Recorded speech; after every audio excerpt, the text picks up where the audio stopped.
Hello, and welcome to the Island Lamb, and I'm Diane, and this is episode 17. Cozy Block Island Winter and Cozy Winter Knits. And what I'm wearing today is a mishmash of several patterns and several ideas. So I can't share a pattern with you, but I did want to talk about how we can modify and play and be creative. And I really have no desire to become a designer. There are so many incredibly gifted, talented designers out in the world, and I applaud all of you. I can't get enough of you. I admire the way you can, some of you just turn out pattern after pattern, and that is a gift and that is a talent. I, however, love to knit, and occasionally I will delve into a little modification and maybe a little bit of a design aspect, but certainly not to write a pattern, to grade a pattern, and to put a pattern out into the world. But I did want to talk about this sweater that I'm wearing. So it kind of embodies some of the things that I love, especially this time of year. It's Block Island, it's cold, it's winter, I want to be cozy. This is a sweater I wear in the house all the time. I can wear this in the fall with a vest, kind of like one of those puffer vests outside, but I do like to just throw it on inside. And it is a sweater that I go to often. So things I love about a sweater this time of year is I love a cozy turtleneck. I do love a raglan, and this is kind of a strange little raglan thing because, again, I played. And I like a sweater that has a long rib. I do like this. And I had played with trying to design something like this one summer, and I did a boat neck, and I did that long rib, and I like a rib on my sleeve. So this is sort of that idea that I still am playing with in my head. I cannot tell you what yarn I used because I was playing. This was some yarn I had in my stash. I know that this is a worsted weight yarn. I did this in pieces. I know that for sure. I did the sleeves separately, then I did the body, and I tried to match up my the slope.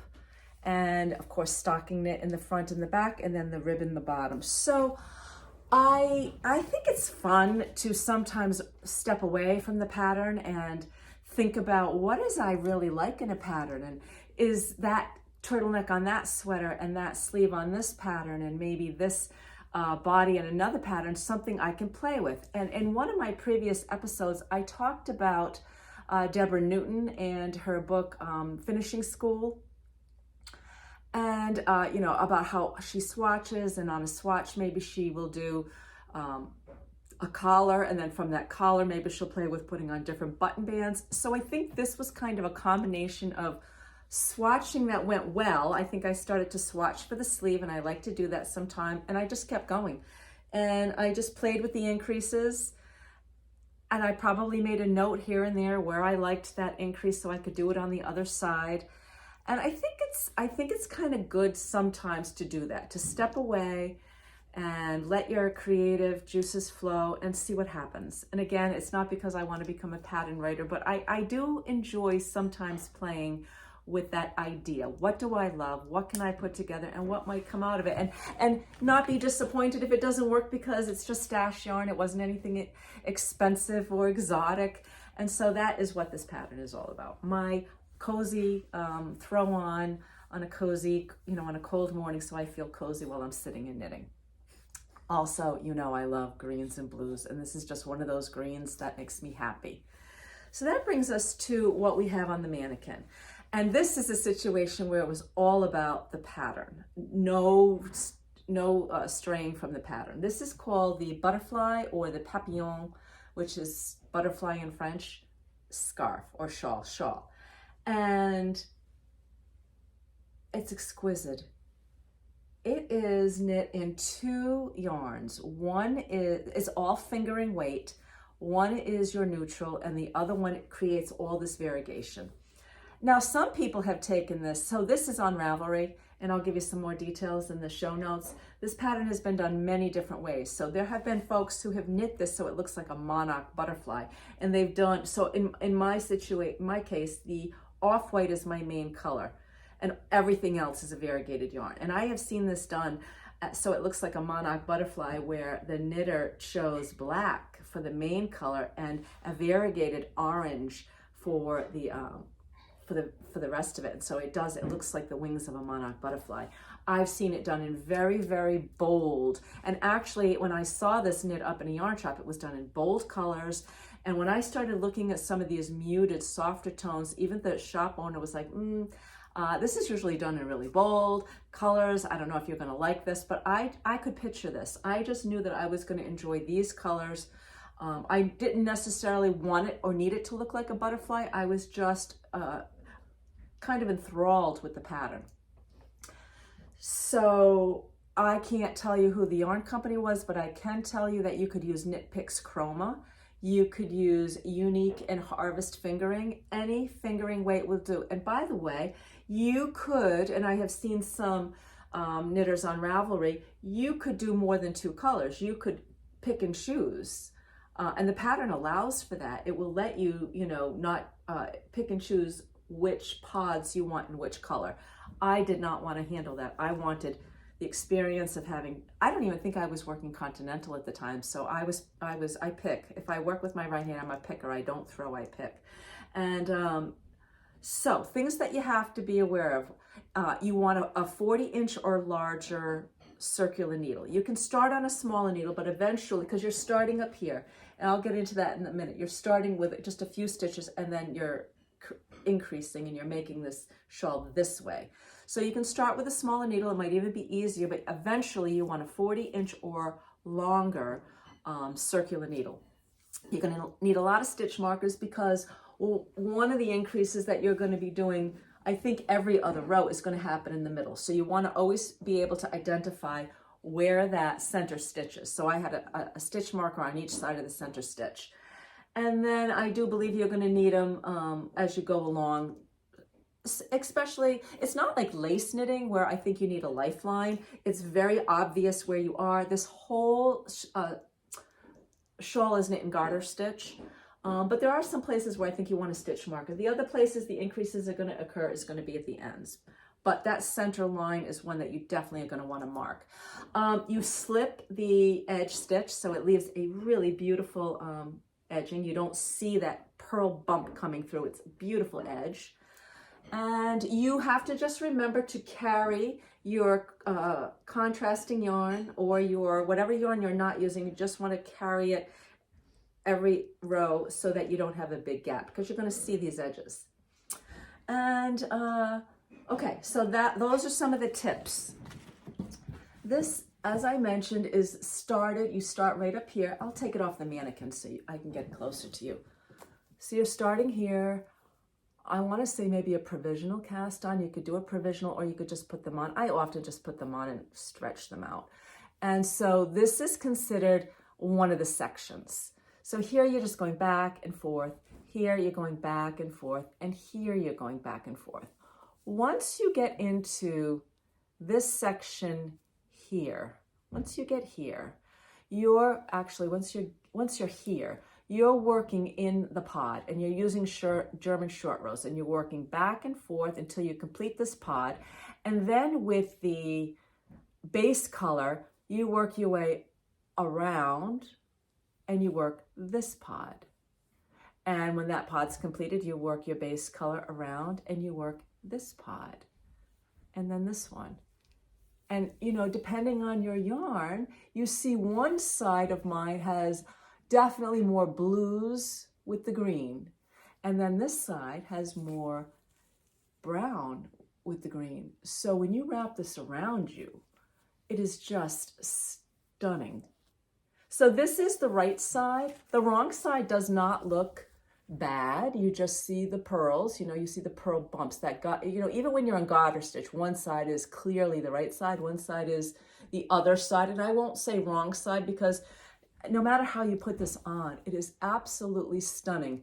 The pattern, you have to follow the pattern. There's just no doubt about it. But you do get long relief when you're working on, especially as it gets larger, when you're on the main color, you do get some rows where you just get to relax. And even when you're working in those pods, after you've gotten through a few inches of this and you get the concept in your head and you have the pattern because you want to know because as you can see, as you get into the longer rows, the pods are happening more frequently. Okay, you've got two sides of the pod happening here. So you are paying attention. It's very well written. It may seem confusing in the beginning, and it even says in the pattern, if you read this whole pattern through, you're going to be confused. It's best just to take one step at a time, one section at a time. And what happened with me was I couldn't stop knitting it. I was up until midnight. I could not put it down because I just couldn't wait for the next color to come through. So if that kind of knitting excites you, go for this. This is the butterfly shawl, the papillon, and I had so much fun knitting this. I will knit another one of these at some point. Okay, so talking cozy, things that make me happy. Again, I'm talking the color green. This is a hat that, in this case, I made it shorter because I made it for myself. I think I mentioned in a previous episode, I have a pretty small head, so I don't always want a big rim. So I made this one a little bit shorter, but the pattern is designed to have, you know, enough room that you could flip it over so you have double over the ears. And I tell you that because it's called the Block Island hat. It's designed by Deborah Newton. Now, you know, I talked about Deborah Newton in a previous episode. I featured her book Finishing School because I was doing a lot of the finishing work on that jean jacket. I've taken classes with Deborah. She is a Rhode Island native. She got her start in costume design. She is a gem. She is a gem to our state, and she is a gem to the knitting community. So she collaborated with Northlightfibers, which is our mill on the island. She collaborated with Northlight, and Northlight and Deborah collaborated with the Seamen's Church Institute. So I'll start with the story behind the hat. So this hat, the inspiration for this hat was to think about mariners who work around the world, around the clock, around the world, in all kinds of weather, to deliver goods and products to us. And I'm paraphrasing a little bit from the pattern.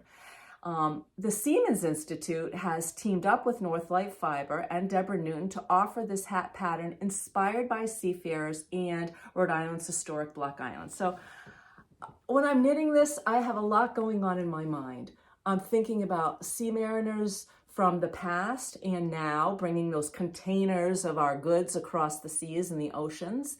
And I'm thinking about this pattern, because the pattern, Deborah designed this with 3 traditional fisherman gansey patterns in mind. So now we're thinking about the fishermen's and the ganseys in the islands. So she used a combination of 3 patterns. The first is the ladder pattern, the diamond pattern,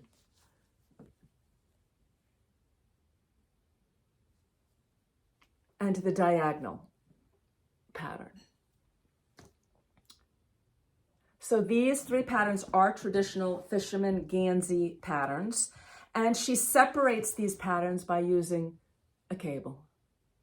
And it's not symmetrical, so if you're looking for symmetry when you put this on your hat, you're not going to get it exactly, but you can line up those cables if you want to wear it one day with the diamonds in the front or with the ladders in the front. And I tacked on one of my little labels that I had made that has my little logo on it that I talked about in a previous episode that I got on Etsy that are just so much fun.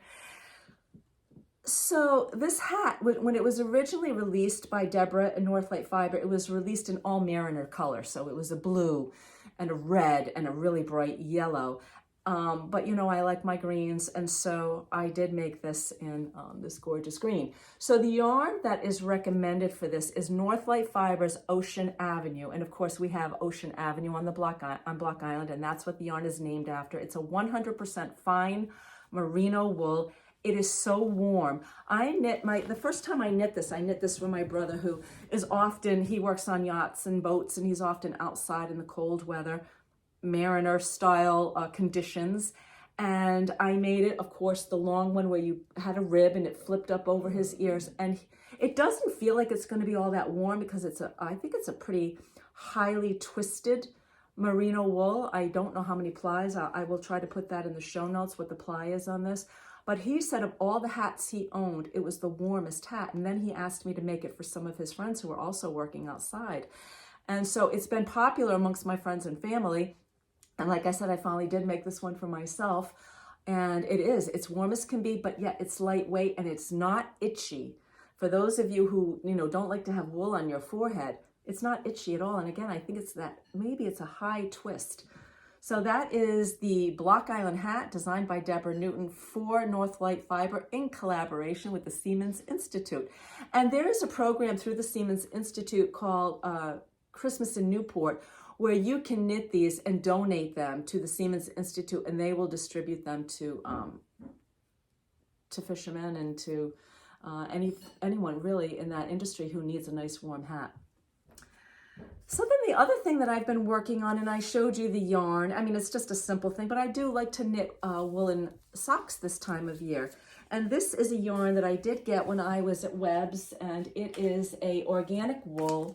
I'm gonna have to put my glasses on now. I almost made it through the whole episode without them. So this is Key FI Collection. It's an indulgent organic sock yarn. It is a wool blend. It's 75% organic wool, 25% polyamide. And where is this yarn coming from? It's kind of got an interesting little label. Let's see if I can tell you where it's actually coming from. It's made in Turkey for knitting fever. And they actually give you inside, which I think is kind of nice, the basics for knitting just your vanilla socks. And sometimes when I go on vacation, or if I just go off island and I just want something to knit and I don't have anything small enough or portable enough on the needles, I'll grab some sock yarn, and I have some numbers in my head. I know for myself if it's fingering, if I'm going to be on a 2 or a 3, US 2 or 3 needle, I usually cast on 64 stitches for myself. And I knit Magent loop, so I'm dividing them 32, and I know what I want my heel to be. But it is nice to have this because it goes up to, it starts with a size 7.5 shoe up to a 10 or an 11. It tells you, based on foot length, how many stitches to cast on and how many stitches for the heel width and the rows for the heel height. So anyway, it would be kind of not a bad thing to just keep in your wallet or take a picture of it and have it in case you just like don't have your books where you're going and you just like, oh, how many stitches do I need to put on? So anyway, this is that yarn, and there's my blues and greens. I actually thought I was making these for myself. I made the first sock. I usually do 2 socks at the same time, magic loop method. But my lifestyle has been, since we sold the business, where I'm in no rush to make anything right now. So I just did one at a time. So when I was knitting on the first sock, I was thinking they were going to be for me. But when we went off last week to visit some family, we ended up sitting with a woman who lives on the island who I hadn't seen in a long time. And I had made her a pair of socks several years ago for her birthday. And, without really prompting her, she just said, oh, those socks that you made me, I love them. And there's a little hole and I have to darn them. And suddenly these socks became hers. So I hope to give those to her sometime this week. Now I have a question for all of you knitters. I have been making socks for many, many years and never used one of these little socky blocker things. And I'm not quite sure about them. And I'm going to show you what I mean. So maybe I just bought a set that are just not all that, maybe they're just not all that good. But there's, like you can see, I'm going to take out this little piece.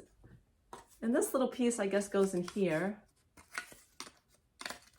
And then I had them on backwards. I might have had them back. No, I had them on right this time. This is the toe. They came in men's and women's sizes. And I know what this is. This is to make it longer. But is it supposed to be? Oh, now see, now it feels tighter. I guess when it's here, it's just kind of loose and loosey-goosey. I know this is to hang it up. I think they're really pretty. But I'd never used them before. So, because usually I'm making socks for myself or my husband or my brother, and we just put them on right away. I don't usually block socks. But now I'm thinking about that. So where this is a gift, I think I'm going to block them. I'll put them on this little thing. But is this the way this is supposed to be? I don't know. So give me your thoughts on these little sock blockers. So I think that's all I have for you today, and I hope you're staying warm and cozy if you live in the Northern Hemisphere. I know that those of you in the Southern Hemisphere are enjoying summer, and I enjoy the change of the seasons. I do enjoy summer. It's not my favorite time of year. My favorite time of year is really autumn, really fall, like September, right through to now. We've been having such mild winters that at least the beginning of the winter, our falls have been gorgeous. As a knitter, it's just my favorite time of the year. I do enjoy summer. I mean, don't get me wrong. I mean, getting that vitamin D and being outside, being able to go into the ocean, but I have no problem putting on this warm sweater and some warm socks, or wrapping a shawl around my neck and knitting something cozy for a friend. So wherever you are in the world, I hope you are enjoying this time of year, and I will see you next week. Bye.